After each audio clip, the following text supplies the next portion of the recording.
Hey, I'm Dave. Welcome to my shop. Now, to set the stage, you should know that I've never felt more metaphorically whipped than when my wife made me get rid of my original lawnmower. There are two things that served as milestones when I finally owned them: a lawnmower and a dishwasher. And I don't mean rent or borrow or use, but by the time you own a lawnmower, you're either making money with it or you have a little space of your own that you need to mow. And owning your own dishwasher means you've made it far enough to settle down into some space of your own. Maybe it's weird, maybe it's just me, I don't know. But either way, there's limited space in any garage, and stuff will flow to the garage until it fills all available space. Although my mower and I go back to 1996, the year we bought our first house, the wife goes back even further, so when she told me it was time to get rid of the lawnmower in the garage, I at least had to listen and consider it.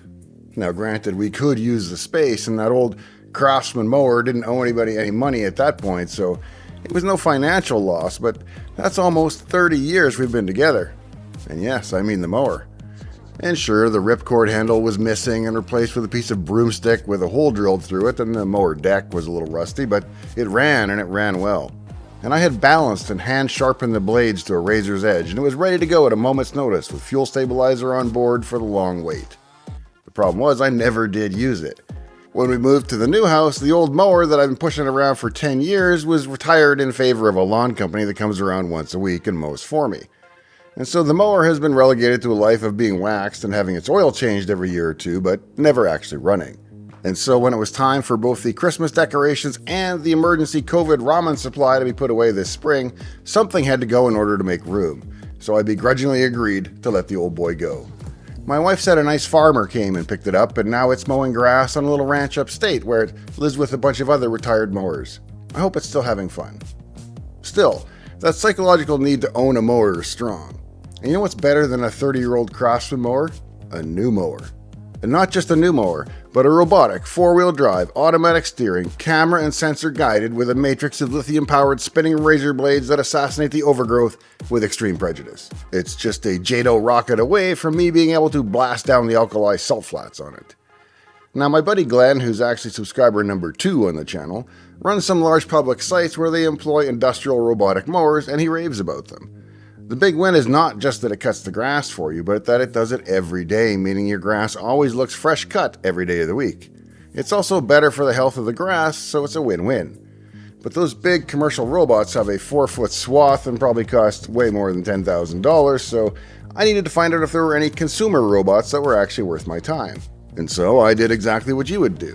I sat down and watched every video on robotic mowers that I could find on YouTube, and quickly a consensus seemed to emerge. They all raved about the new Luba 2 from Momotion, and so I skipped the rest and decided to get the best. The real question for today is whether the best is actually good enough. Is it really ready for the big show and with no net?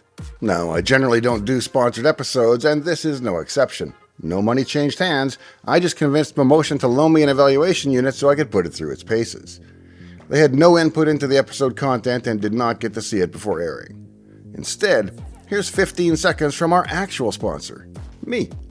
My new book is available on Amazon, and there's a free sample available, so if you or someone you know might be on the autism spectrum, please check it out. It's everything I know now about living a successful life on the spectrum that I wish I'd known long ago. It's really intended for folks that don't have an autism diagnosis, but suspect they might have a few characteristics in common with it. And now, back to the episode. When it comes to a robotic mower, here's what I really care about. I don't want to have to bury any guide wires around the perimeter of my lawn. I want it to be easy to program the zones, and I want it to be daily reliable. I don't want to have to go looking for it every day to find out where it got stuck, and I don't want to carry it back to the charging station and so on. Once it's programmed, it should be set it and forget it, as far as I'm concerned, rain or shine. The Luba 2 comes very close to delivering on all points. It has cameras, sonar, and bump sensors, and it's not dependent on any form of guide wire that you have to bury in advance. It uses a combination of GPS and RTK positioning to do it all. Before you can get started, you have to set the mower up. This involves some very minimal assembly and setup, so let's have a look at what comes in the box and how to get it up and running. First, we find some little boxes of replacement parts like blades and so on, as well as a power pack, and the pole for the RTK sensor itself, and the bump stop sensor and the camera, as well as a mount for the actual pole. Next, we have a power extension cable that will give us some flexibility in the install, as well as the Luba 2 itself. Finally, we have the docking recharging station, as well as the garage cover, which is an optional component. This elbow mount allows under-eave mounting of the RTK sensor. Perhaps the most important setup point is the placement of the satellite mapping sensor, which is installed on a pole or a wall mount. Real-time kinetic, or RTK positioning, is a method that uses satellite-based navigation systems to determine accurate positions in real time. RTK uses a base station and a module on the receiver to compare GPS data and correct for errors. This method improves the accuracy of GPS systems from meter level to centimeter level precision, and it's how the mower knows its location precisely enough to walk around and mow the perimeter of the lawn, for example.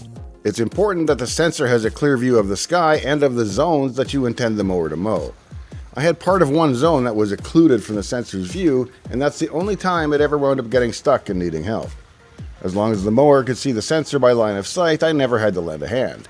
But it does have a range of up to, I think it's 3 kilometers.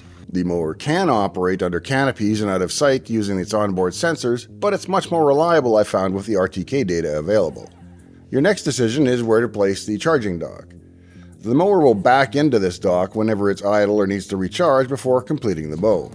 And once you've anchored the base station and the location sensor, plugging in the sensor and the system power is pretty simple. One nice touch is that they include plenty of cable, both to locate the sensor and to reach a power outlet. They even provide spare power adapters and an extra cable so that the RTK station can be mounted somewhere other than near the docking station. The Luba 2 is something like a very advanced Roomba for your lawn, but to achieve what it does, it uses a combination of 3D fusion vision, the RTK positioning, ultrasonic sensors, bump sensors, and an all-important map of your lawn zones that you actually want to mow. Now, where does this map come from? Well, you get to create it, but fortunately the process is well designed. To map a new zone, you install the app on your phone and then use it to drive the Luba 2 once around the perimeter of the lawn section using your controller like you're playing a bad version of real-life Mario Kart.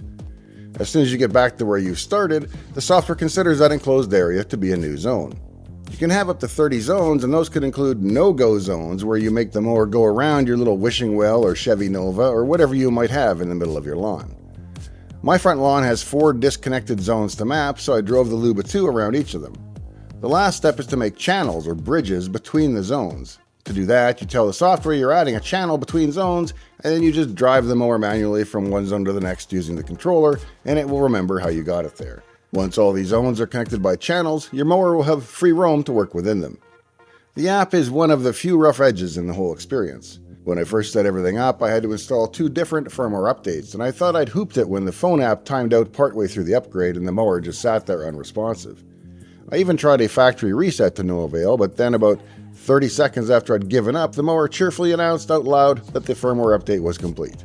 The process is apparently a lot more resilient than it is user-friendly, but after updating everything to the latest versions, it's been working quite well. There are a few rough translations and confusing dialog boxes, but otherwise, it's quite functional. The other hitch I experienced at first was trouble connecting it to my Wi-Fi. According to a few articles I found online, the Luba can reportedly have some trouble connecting to a hybrid SSID that has both 2.4 and 5 GHz bands active. So if you experience any issues, try exposing a Wi-Fi network that is only 2.4 GHz. However, mine is now connected to a hybrid and it did work, it just took me a couple of tries. The phone app also lets you monitor the mower's camera vision system from anywhere in the world. You can bring up the app, turn on the camera, and get a first-person view of all your mower's activities. I'm not entirely sure what the point is, but it's a neat parlor trick. The app lets you schedule which zones to mow on which days. The provided UI makes it easy to exclude and include days of the week, and you can customize almost everything about the mowing from the height to the pattern. As for lawn mowing patterns, you have a couple of options. First, you set how many laps around the perimeter it does, and whether it does that at the beginning or the end, and then what pattern to use on the interior of the zone. There are choices like zigzag and checkerboard that are pretty cool. The only issue with checkerboard is that it must mow the entire area twice effectively because it does it in both directions to make the pattern.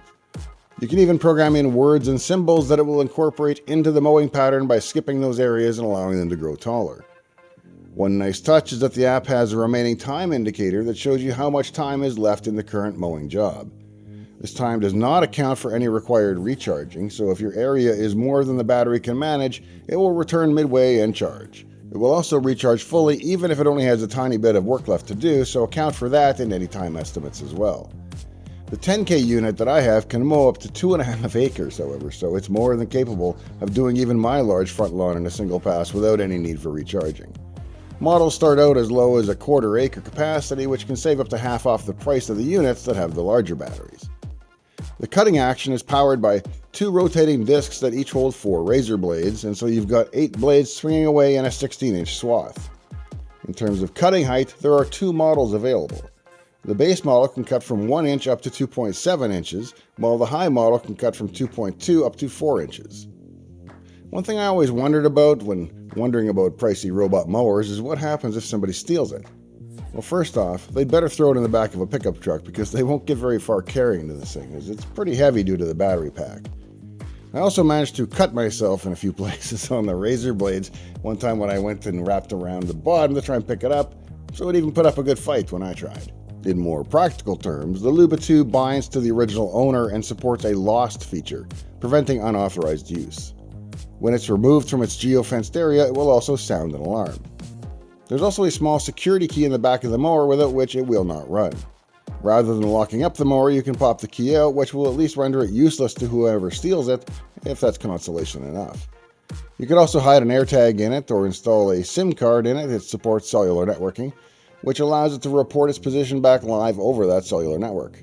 You likely shouldn't go vigilante over a lawnmower, I suppose, so you should at that point likely refer its location to your local constabulary. So at the end of the day, is the Luba 2 ready for prime time? And I believe the answer is a resounding yes, as they've covered all the pain points that I came into the project afraid of, and it's been mowing my lawn without intervention each and every day, except when it rains. The Luba 2 has a rain sensor, something particularly handy here in Seattle, as you can tell it to skip rainy days. The only thing I don't understand is how the rain sensor works if you purchase the available Luba garage cover, as that would cover the rain sensor. So should you fire your lawnmower man and get one? Well, that's harder to say. If you're paying somebody $100 a week to maintain your lawn, then it could pay for itself in under 2 years. Even with the unit mowing every day, if you're detail-oriented, you might still need to haul out the string trimmer now and then to clean up some of the edges, but the Luba 2 seems more than capable of mowing even the largest of home lawns with very little intervention or oversight. Links to the Luba 2 can be found in the video description. Thanks for joining me out here in the shop today. In the meantime and in between time, I hope to see you next time, right here in Dave's Garage. Hey, did I mention it's all-wheel drive? No, I forgot. See ya.